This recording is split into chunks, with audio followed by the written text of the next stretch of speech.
Powiedziałeś, że poczułeś to w żołądku. Twój żołądek nie ma receptorów dopaminowych. Twoje jądro półleżące ma ich miliony. Pomyliłeś organ. Soy Linus Pauling. Pasé la mayor parte de mi vida mirando moléculas. El enlace químico, la estructura molecular. ¿Por qué dos átomos se quedan pegados y por qué otros dos, casi idénticos, se separan sin esfuerzo? Trabajé eso con la vitamina C. Lo trabajé con la hemoglobina. Y en algún punto de toda esa bioquímica entendí algo que no esperaba. La química no se detiene en el tubo de ensayo. Sigue de largo, atraviesa tu cráneo y termina llamándose amor. Esto es ciencia real. Esto es divulgación científica sin relleno. Química en acción dentro de tu propia cabeza ahora mismo. La medicina ortomolecular, esa idea central en mi trabajo, que las moléculas correctas en las cantidades correctas cambian lo que un organismo puede o no puede hacer, aplica aquí igual que aplica en cualquier célula. Ciencia en español, ciencia para todos. Pauling explica esto como explicaría un átomo, pieza por pieza, sin saltarse nada. Empecemos por lo que ya crees que sabes, porque está incompleto.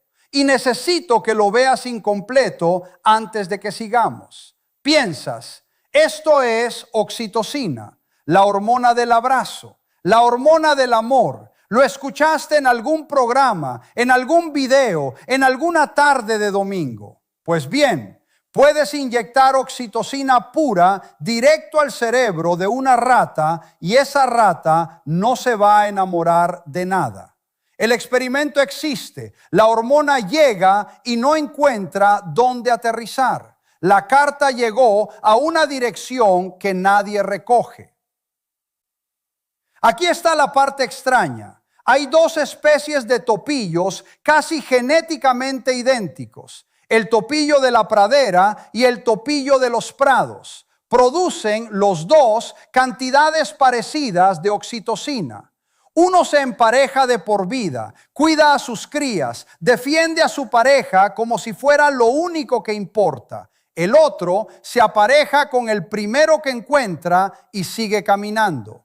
Misma hormona, conducta opuesta. Lo que cambia no es la sustancia que circula por la sangre, es cuántos receptores tiene cada cerebro esperándola en una zona muy específica. Es la arquitectura, no la señal. Eso ya suena a química de verdad, ¿no? Porque así funciona exactamente un enlace. No basta con que el electrón esté disponible. Tiene que existir un orbital en la posición correcta, con la energía correcta para que algo se sostenga. Sin orbital no hay enlace. Sin receptor, la hormona pasa de largo como si no existiera. Pero la oxitocina no abre la función. Hay otra molécula que llega primero y llega haciendo ruido. Se llama dopamina. Y quiero corregir algo que yo mismo asumí durante años. La dopamina no es la molécula del placer, es la molécula del deseo. Son cosas distintas. El placer dice, eso estuvo bien. El deseo dice, quiero más, ahora, otra vez. Viven en circuitos distintos. El que nos interesa va del área tegmental ventral al núcleo accumbens, el mismo núcleo que tu estómago nunca tuvo. Cuando alguien empieza a gustarte de verdad, ese circuito se ilumina con una intensidad que comparten muy pocas cosas en la farmacología humana. La cocaína activa el mismo circuito, no uno parecido. El mismo trazado neuronal, los mismos terminales, el mismo mecanismo de recaptación interferida. Lo digo porque es estructuralmente cierto. El enamoramiento temprano y la adicción usan la misma autopista. El tránsito es distinto, la carretera es la misma. Y hay otra molécula detrás del insomnio de las primeras semanas, feniletilamina. Su estructura se parece con una precisión que incomoda a la de la anfetamina. Por eso revisas el teléfono cada 4 minutos. Por eso comes menos, duermes peor y te sientes capaz de todo al mismo tiempo. Es una molécula con una geometría específica encajando en un receptor específico, como una llave que entra en una cerradura que no sabías que tenías hasta que alguien la usó. Si todo eso no se apaga demasiado pronto, entra la vasopresina, ligada al vínculo de pareja, sí, pero también a la territorialidad, a la agresión hacia rivales. Defiende lo que considera suyo con la misma molécula que usa para querer. Eso no es lo que quisieras escuchar, pero es lo que los datos dicen. Ahora viene lo que casi ningún video deja sobre la mesa. En 1999, una investigadora llamada Donatella Marazziti midió la serotonina en sangre de personas recién enamoradas. Las comparó con la serotonina de pacientes con trastorno obsesivo-compulsivo sin tratamiento todavía en ninguno de los dos grupos. Los números salieron casi idénticos. Estadísticamente no había forma de distinguir un grupo del otro. Tu cerebro, en las primeras semanas de estar enamorado, está en un territorio bioquímico casi indistinguible del de una obsesión clínica. No es una forma de hablar, es un dato medido, con sangre real, de personas reales, publicado en una revista revisada por pares.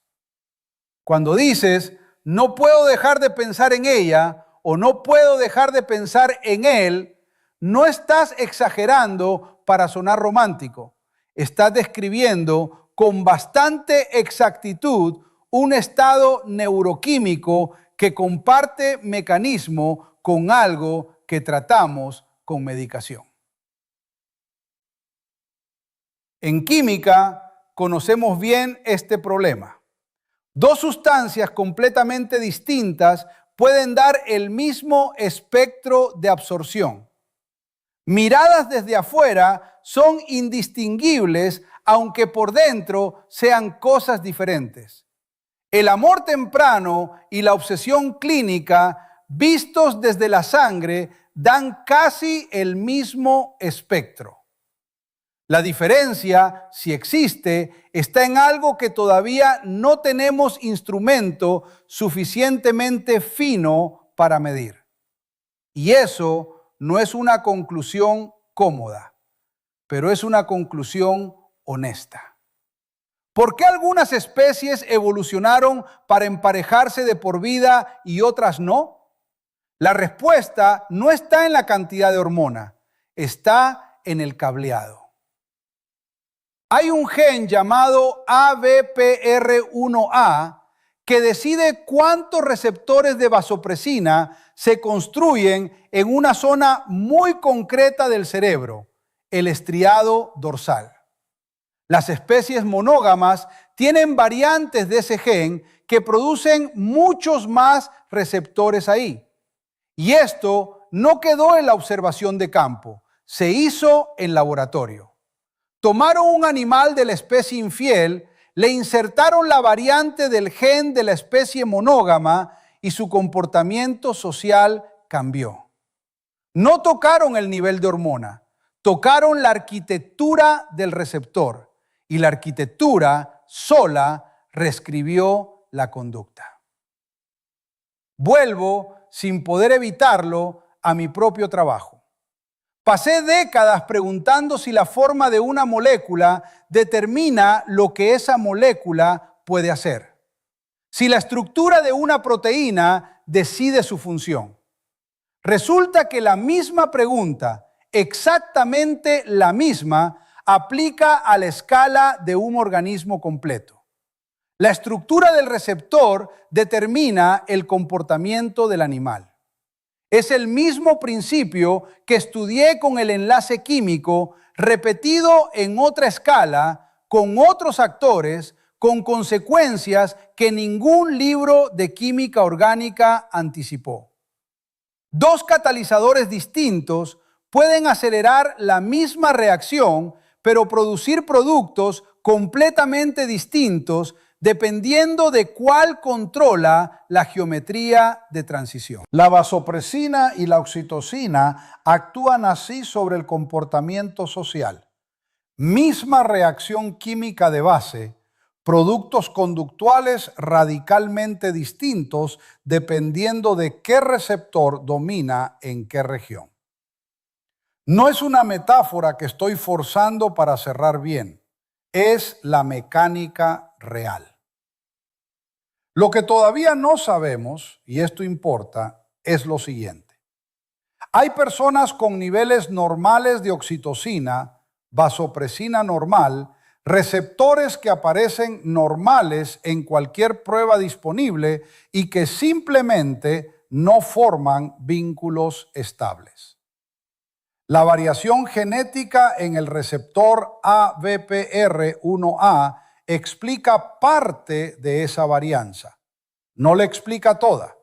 Hay un resto que hasta donde yo sé, nadie ha podido señalar con precisión en ningún laboratorio todavía. Y hay una segunda pregunta que es más difícil todavía. ¿Qué hace que el cerebro transite de la fase de deseo, dopamina, feniletilamina, esa euforia que no deja dormir, a la fase de apego, sostenida por oxitocina y vasopresina, más calmada, más durable?